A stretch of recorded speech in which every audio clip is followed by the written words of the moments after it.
সূর্য, মোর জন্মভূমির আকাশে আরো স্নিগ্ধ মমতা মিশে থাক।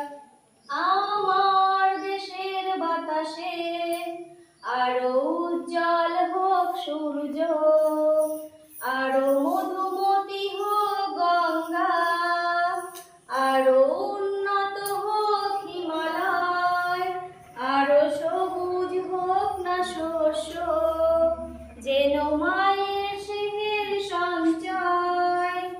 আরো রঙিন হোক না ফাগুন অশোক রাঙা পলাশে, আরো উজ্জ্বল হোক সূর্য, মোর জন্মভূমির আকাশে আরো স্নিগ্ধ মমতা মিশে থাক।